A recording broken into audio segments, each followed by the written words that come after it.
আমার ২০ বছরের চাকর রামু সবসময় আমার আশেপাশে ঘুরে বেড়াত।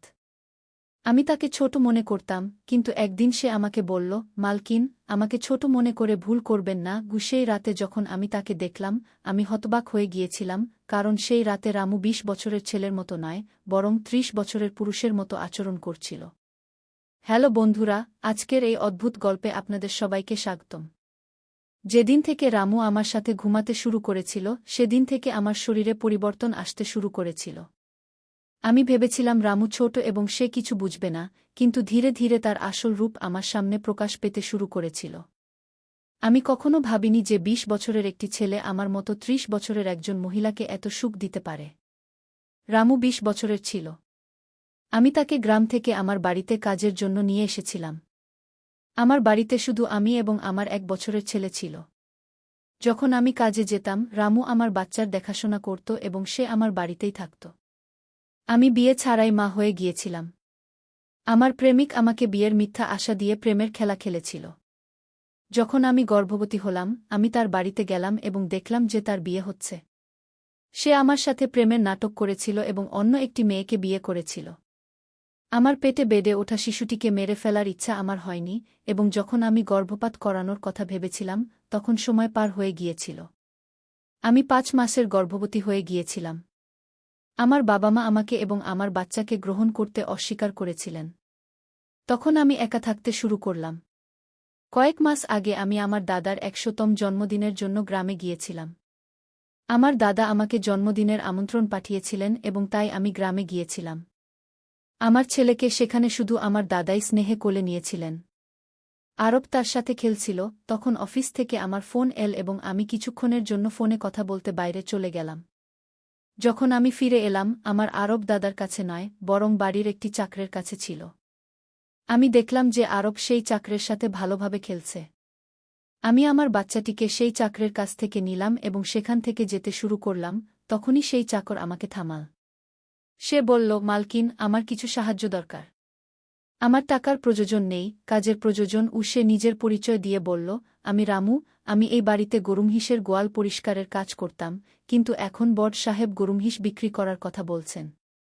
যদি আপনার কোনো কাজ থাকে, দয়া করে আমাকে দিন। আমার কাজের খুব প্রয়োজন। আমার বাবা-মাও মজুরি করেন। আমার কাজের খুব প্রয়োজন। তখন আমি বললাম, আমার বাচ্চার দেখাশোনার কাজ আছে, কিন্তু এর জন্য তোমাকে শহরে যেতে হবে। এই কাজের জন্য আমি তোমাকে ০০০ টাকা মাসিক দেব। রামু আমার সাথে শহরে আসার জন্য রাজি হয়ে গেল। আরব তার সাথে ভালোভাবে থাকত এবং এটি দেখে আমি রামুকে আমার বাড়িতে নিয়ে আসার সিদ্ধান্ত নিলাম। রামু আমার বাড়িতেই থাকতে শুরু করল। সে বলল যে প্রতি ৪ মাস পর যখন কিছু টাকা জমা হবে, তখন সে তার গ্রামে যাবে। রামু সারাদিন আমার বাচ্চার ভালোভাবে দেখাশোনা করত এবং বাড়ির কাজেও আমাকে সাহায্য করত। রামু বাড়ি আসার ১ মাস হয়ে গিয়েছিল এবং এই ১ মাসে সে আমার হৃদয় জয় করে নিয়েছিল। তার দেখাশোনায় আমার ছেলের স্বাস্থ্য উন্নত হয়েছিল। যে আরব আমাকে বিরক্ত করত, এখন সে রামুর হাত থেকে ভালোভাবে খাবার খেত। আমি রামুকে একটি আলাদা ঘর দিয়েছিলাম। একদিন রাতে আরব খুব কাঁদতে শুরু করল, কোনোভাবেই সে শান্ত হচ্ছিল না। বাচ্চার কান্নার শব্দ শুনে রামু আমার ঘরে এল এবং সে আরবকে আমার কাছ থেকে নিয়ে নিল। রামুর কাছে যেতেই আরব শান্ত হয়ে গেল। রাত অনেক হয়ে গিয়েছিল, আরব রামুকে ছাড়ছিল না, তাই আমি রামুকে আমার ঘরেই ঘুমাতে বললাম। সকালে যখন আমি উঠলাম, আরব রামুর সাথে জড়িয়ে ঘুমাচ্ছিল। সেই রাতের পর থেকে রামু আরবের জন্য আমার ঘরে ঘুমাতে শুরু করল। রামু আসার পর সবকিছু ভালোভাবে চলছিল। রামুর কাজে খুশি হয়ে ছুটির দিনে আমি তাকে মলে নিয়ে গেলাম। সেখানে আমি তার জন্য ভালো কাপড় কিনলাম এবং সেলুনে গিয়ে তার নতুন হেয়ারস্টাইল করালাম। রামু দেখতে ভালো ছিল, কিন্তু সে খুব সাধারণভাবে থাকত। সেই দিন আমি তার পুরো লুকই বদলে দিয়েছিলাম। তাকে নতুন স্টাইলে দেখে আমি নিজেই বিশ্বাস করতে পারছিলাম না যে গতকাল পর্যন্ত যে সাধারণ চাকর ছিল, সে এত হ্যান্ডসাম এবং স্মার্ট দেখতে পারে, এটা আমি কল্পনাও করিনি। মল থেকে আমরা বাড়ি ফিরে এলাম, আরব আসার পরেই ঘুমিয়ে পড়ল। আমি তাকে ঘরের বিছানায় শুইয়ে দিলাম এবং পানি পান করতে বাইরে যাচ্ছিলাম, তখনই রামু আমার জন্য পানি নিয়ে এল। পানি পান করে আমি গ্লাস রাখলাম এবং রামু তখন থেকেই আমাকে একদৃষ্টে তাকিয়েছিল।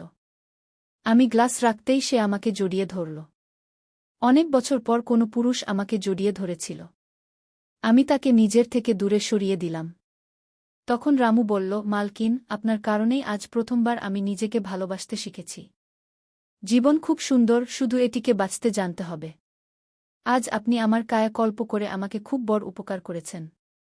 আমি সত্যিই খুব ভালো দেখাচ্ছি। রামুর মুখে খুশি দেখে আমিও খুশি হলাম। পরের দিন থেকে সে খুব পরিষ্কার ও সাজগোজ করে থাকতে শুরু করল। সে ২০ বছরের ছিল, কিন্তু গ্রামের ছেলে হওয়ায় তার গড়ন ভালো ছিল। সে বাড়িতেও প্রতিদিন ব্যায়াম করত। তার উচ্চতাও ঠিকঠাক ছিল। আমি তাকে তার পড়াশোনা সম্পর্কে জিজ্ঞাসা করেছিলাম, কিন্তু সে বলল যে এখন তার পড়াশোনায় মন উঠে গেছে। প্রতিদিন সকালে অফিসে যাওয়ার আগে আমি আমার বাচ্চাকে আদর করে অফিসের জন্য বের হতাম।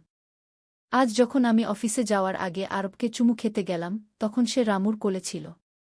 হঠাৎ আরব তার ঘাট ঘুরাল এবং আমার ঠোঁট রামুর গালে লেগে গেল। আমি খুব লজ্জা বোধ করলাম। আমি তাকে ক্ষমা চাইলাম এবং অফিসে চলে গেলাম। সন্ধ্যায় যখন বাড়ি ফিরলাম, তখনও আমি রামুর চোখে চোখ রাখতে পারছিলাম না। রামু আরবকে খাওয়িয়ে ঘুম পাড়িয়ে দিয়েছিল। তারপর আমরা দুজনে একসাথে খাবার খেলাম। খাবার শেষ করে আমি আমার রুমে গেলাম। সেখানে আমি আমার ওষুধ নিচ্ছিলাম। আমার মাইগ্রেনের সমস্যা ছিল, সেটিরই ওষুধ নিচ্ছিলাম। ওষুধ নেওয়ার পরও আমার মাথা খুব ব্যথা করছিল। আমি আমার রুমে মাথা ধরে বসেছিলাম। কিছুক্ষণ পরে রামু রুমে এল। আমাকে এই অবস্থায় দেখে সে জিজ্ঞাসা করল কি হয়েছে। যখন সে জানতে পারল যে আমার মাথা ব্যথা করছে, তখন সে আমার মাথার মালিশ শুরু করল। রামুর মালিশে আমি আরাম পাচ্ছিলাম। ধীরে ধীরে আমার গভীর ঘুম আসতে লাগল। সেই রাতে আমি খুব ভালো ঘুমিয়েছিলাম। পরের দিন আমাদের অফিসে ট্রেডিশনাল ডের ফাংশন ছিল এবং এর জন্য আমি গুজরাটি লুক বেছে নিলাম। আমি ঘাঘরা পরেছিলাম, কিন্তু স্কার্টের নট বাঁধতে আমার সমস্যা হচ্ছিল। তখন আমি রামুকে রুমে ডাকলাম এবং তাকে নট বাঁধতে বললাম। নট বাঁধার সময় তার হাত আমার খোলা পিঠে স্পর্শ করছিল। আমি তাকে ছোট ভেবেছিলাম, তাই তাকে এই কাজ করতে বলেছিলাম। আমার কাছে অন্য কোনো বিকল্প ছিল না। প্রস্তুত হয়ে যখন আমি যেতে লাগলাম, তখন রামু আমাকে থামাল এবং ভিতর থেকে কাজল নিয়ে এল। সে আমার কানের পিছনে কাজল লাগাল এবং বলল, মালকিন, এখন আপনার উপর কারও নজর লাগবে না।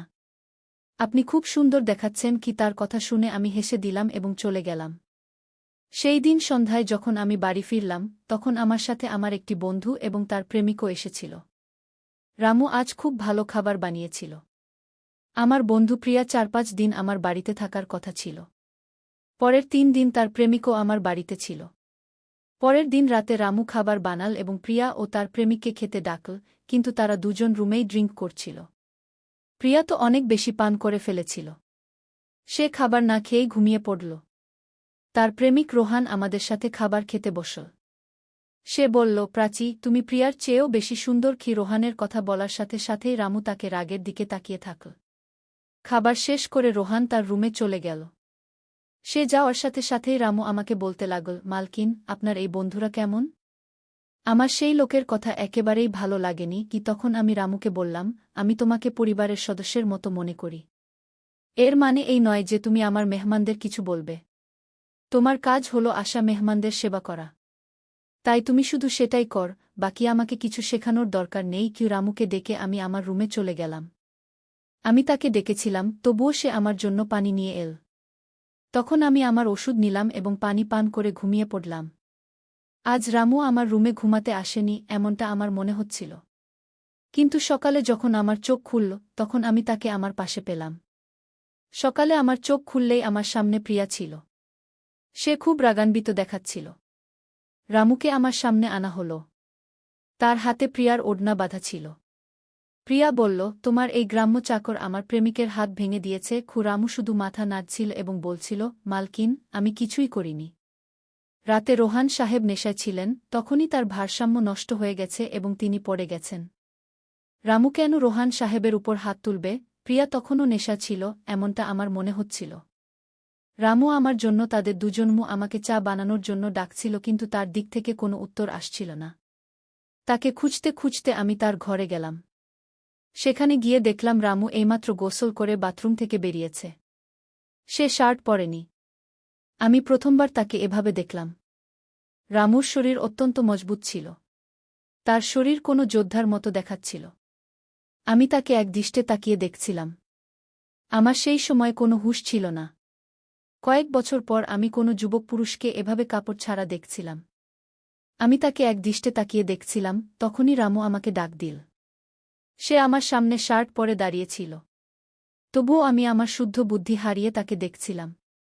সে আমার চোখের সামনে আঙুল ফটকারি দিল, তখন আমি হুঁশে এলাম এবং তাকে বললাম, আমার জন্য চা বানিয়ে দাও।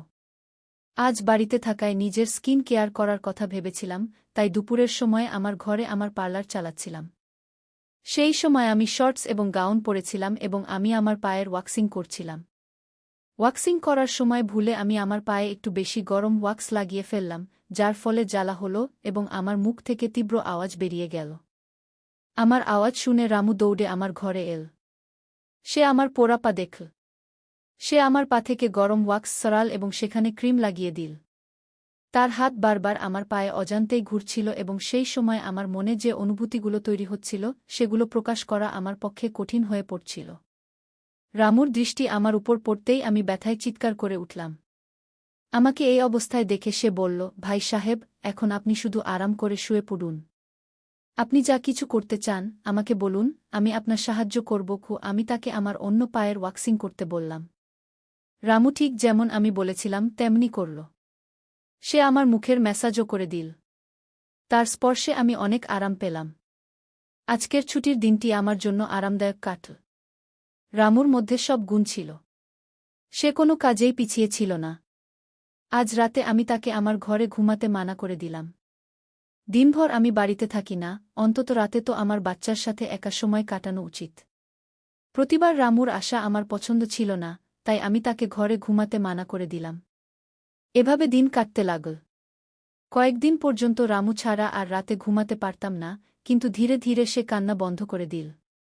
আমি আমার ভেতরে কিছু পরিবর্তন অনুভব করতে শুরু করেছিলাম। সকালে উঠেই আমার শরীর খুব ব্যথা করতে শুরু করত। হঠাৎ কেন এসব হচ্ছে বুঝতে পারছিলাম না।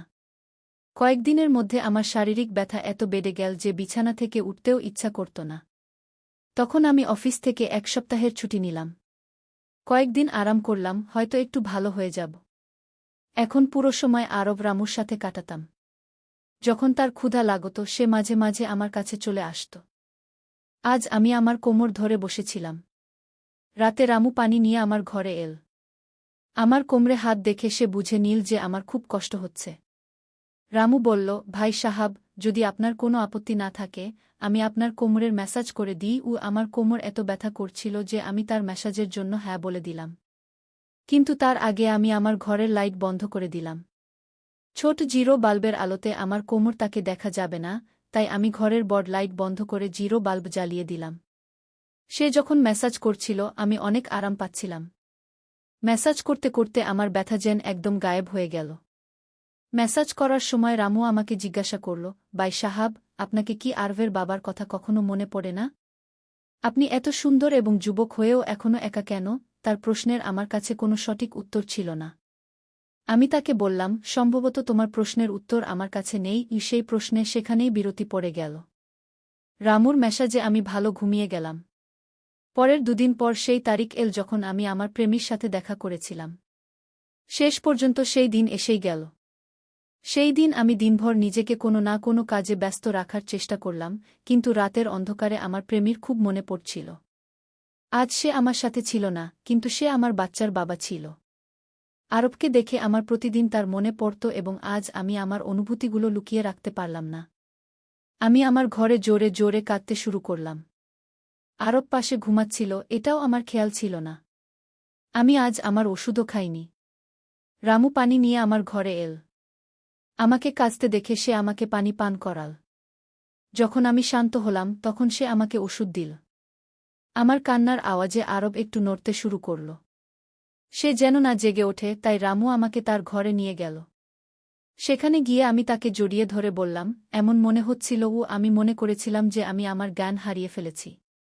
আমার কান্নার কারণ শুনে রামুও শান্ত হয়ে গিয়েছিল। সে আমার চোখের জল মুছে দিচ্ছিল। কাঁদতে কাঁদতে আমি তার কাঁধ ধরে ফেললাম। ধীরে ধীরে আমি তাকে আরও কাছে টেনে নিলাম। আমি তাকে বললাম, রামু, আজ রাত আমি তোমার সাথে কাটাতে চাই।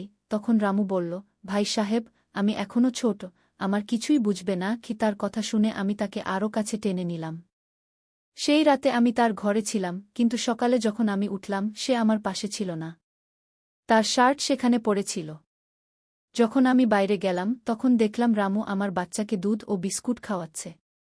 আমি আরবের কথা ভুলে গিয়েছিলাম, কিন্তু রামু ভুলে যায়নি। সে আমাদের দুজন মাছেলেকে খুশি করে দিয়েছিল। রাতের ক্লান্তির পর আমি সকালে দেরি করে উঠেছিলাম। সারাদিন রামু আমার দিকে তাকায়নি। আজ প্রিয়া আমাকে দেখতে বাড়িতে এসেছিল।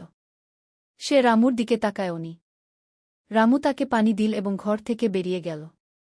কিছুক্ষণ কথা বলার পর প্রিয়া চলে যেতে লাগল। যাওয়ার সময় সে আমাকে বলল, যত তাড়াতাড়ি সম্ভব তোমার চাকরকে এখান থেকে সরিয়ে দাও। সে যতটা নিরীহ দেখায় ততটা নয় কি তার কথায় আমি বিশেষ মনোযোগ দিলাম না। প্রতিদিনের মতো রাতে খাবার খাওয়ার পর রামু আমার ঘরে পানি নিয়ে এল এবং আরবকেও ঘুম পাড়িয়ে দিল। আরব আজ বাইরে হোলের দোলনায় ঘুমাচ্ছিল। রামু তার দেখাশোনা করছিল। আমি আমার ঘরের লাইট বন্ধ করে ঘুমিয়ে পড়লাম। কিছুক্ষণ পর আমি আরবের কান্নার শব্দ শুনতে পেলাম। তার কান্নায় আমার ঘুম ভেঙে গেল। আমি উঠতে যাচ্ছিলাম, তখনই তার কান্না থেমে গেল। কিছুক্ষণ পর আমি আমার ঘরের দরজা খোলার শব্দ শুনতে পেলাম। আমি চুপচাপ সব দেখছিলাম। রামু আমার ঘরে এসেছিল। সে আমার কাছে এসে দেখার চেষ্টা করছিল যে আমি ঘুমাচ্ছি কিনা, এবং তারপর সে আমার মোবাইল তুলে নিল। তার এই খোঁজাখুঁজি দেখে আমি দ্রুত ঘরের লাইট চালু করে দিলাম। আমাকে জেগে থাকতে দেখে সে হতভম্ব হয়ে গেল। আমি তার হাত থেকে আমার মোবাইল ছিনিয়ে নিলাম। আমি তাকে বললাম, রামু, এটা কি হচ্ছে? তুমি এ সময় এখানে কি করছ? সে কিছু না বলে চলে যেতে লাগল, কিন্তু আমি তাকে এত সহজে ছেড়ে দিতে চাইলাম না। আমি তাকে সেই ভিডিওটি দেখালাম যেখানে সে প্রিয়ার বয়ফ্রেন্ডের উপর হাত তুলছিল। সেই দিন রোহানের মোবাইলের ক্যামেরা ভুলে চালু ছিল এবং তাদের মারামারি রেকর্ড হয়ে গিয়েছিল। সকালে যখন প্রিয়া আমাকে দেখতে এসেছিল তখন সে আমাকে সেই ভিডিওটি দেখিয়েছিল এবং তখন থেকে আমি রামুকে নজরে রাখছিলাম। রামু, তুমি মিথ্যা কেন বললে? তুমি রোহানের উপর হাত কেন তুললে? তখন সে বলল, যে কেউ তোমার উপর খারাপ নজর দেবে তার সাথে আমি এটাই করব, মালকিন। সেই রাতে যখন রোহান নেশা ছিল সে তোমার ঘরে এসেছিল। সে তোমার সাথে কিছু খারাপ করার চেষ্টা করছিল, আর তাই আমি তার উপর হাত তুলেছিলাম। রামুর কথা শুনে আমি বললাম, ঠিক আছে, আমি তোমার কথা মানি। কিন্তু তুমি আমাকে ঘুমের ওষুধ কেন দিচ্ছিলে? আজ আমি তোমাকে আমার পানিতে ওষুধ মিশাতে দেখেছি। তোমার নজর আমার উপর ছিল, আর তুমি যা চেয়েছিলে আমি তা তোমাকে দিয়েছি। এখন তোমার হিসাব করে গ্রামে চলে যাও। আমার কথা শুনে রামু বলল, মালকিন, আপনি যা ভাবছেন তা কিছুই হয়নি। গত রাতে আমি আপনার সাথে কিছুই খারাপ করিনি। আমি আপনার পানিতে ঘুমের ওষুধ দিয়েছিলাম যাতে আপনি আমার কাছে আসামাত্র ঘুমিয়ে পড়েন, আর আমার আপনার সাথে কিছুই খারাপ করার ছিল না। কিছুদিন আগে আমি আপনাকে রাতে ফোনে কথা বলতে দেখেছিলাম। আমি আপনার কথা শুনেছিলাম। আপনি আবার সেই প্রেমিকের সাথে দেখা করার প্রস্তুতি নিচ্ছিলেন। আপনার দেখা আপনার নিজের বাড়িতেই ঠিক হয়েছিল। আমি এসব জানতাম। আপনি তার সাথে না দেখার জন্য আমি আপনাকে রাতে ঘুমের ওষুধ দিচ্ছিলাম। সেই লোক এখনও আপনাকে ঠকাচ্ছে। সে আপনাকে মিথ্যা বলছে। সে আপনার বাচ্চাকে আপনার কাছ থেকে ছিনিয়ে নেওয়ার জন্য আপনার কাছে আসছে। তার স্ত্রীর বাচ্চা হতে পারে না, তাই সে আপনার কাছে আসছে। সে তার স্ত্রীকে তালাক দেয়নি। সে আপনাকে মিথ্যা বলছে। রামু, তুমি কে? তোমাকে এসব তথ্য কিভাবে জানা? তখন সে বলল, আপনার বাবা সাহেব আমাকে আপনার ফটো দেখিয়েছিলেন। আমি আপনাকে প্রথম নজরেই পছন্দ করেছিলাম। কিন্তু বাবা সাহেব এও বলেছিলেন যে আপনি বিয়ের বিপক্ষে। তখন আমি তার সাথে মিলে এই প্ল্যান করেছিলাম। আপনার হৃদয়ে জায়গা করার জন্য আমি এখানে এসেছিলাম। কিন্তু এখানে আসার পর আমি দেখলাম যে অনেক লোক আপনার উপর খারাপ নজর রাখে। তাই আমি আপনার সুরক্ষা করা শুরু করেছিলাম। রামু ২০ বছরের ছিল না। আমার প্রথম সন্দেহ সঠিক প্রমাণিত হল। সে ৩০ বছরের ছিল এবং একটি ভালো চাকরিতে ছিল। সে আমার ভালোবাসার জন্য এত পরিশ্রম করেছিল। রামু আমার প্রেমিক সম্পর্কে যা বলেছিল তা সব সত্য ছিল। রামু আমার প্রেমিকের সমস্ত তথ্য আমি সঠিকভাবে বেছে নিয়েছিলাম। রামুর মতো একজন সৎ স্বামী এবং আমার সন্তানের বাবা পাওয়া আমার জন্য খুব বড় ব্যাপার ছিল। আমি আমার প্রেমিকের প্রতারণার জালে পড়া থেকে বেঁচে গিয়েছিলাম। আজ আমি বিক্রান্ত ওরফে রামুর সাথে খুব খুশি। সে আমাকে এবং আমার সন্তানকে খুব ভালোবাসে। আমার বাবা সাহেবের কারণে আজ আমার পরিবার শুরু হয়েছে। রামুর মতো স্বামী পাওয়া আমার সৌভাগ্য ছিল। বন্ধুরা, যে আপনাকে সত্যিকারে ভালোবাসে সে কোনো কঠিন পরিস্থিতিতেই আপনার পাশ ছাড়বে না। সম্পর্ক বজায় রাখার জন্য কোনো কারণের প্রয়োজন হয় না, আর সম্পর্ক ভাঙার জন্য একটি অজুহাতই যথেষ্ট। তাহলে বন্ধুরা, এটা ছিল আমাদের আজকের ছোট্ট গল্প। আপনি এই গল্পটি কেমন লাগলো কমেন্ট করে অবশ্যই জানাবেন। যদি আপনি এরকম আরও ইন্টারেস্টিং গল্প শুনতে চান, তাহলে চ্যানেলটি সাবস্ক্রাইব করে নিন এবং বেল নোটিফিকেশন অন করে রাখুন, যাতে আপনি আমার আসন্ন প্রতিটি ভিডিও সময়মতো পেতে পারেন। কাল দেখা হবে আরেকটি ভিডিও নিয়ে। ধন্যবাদ।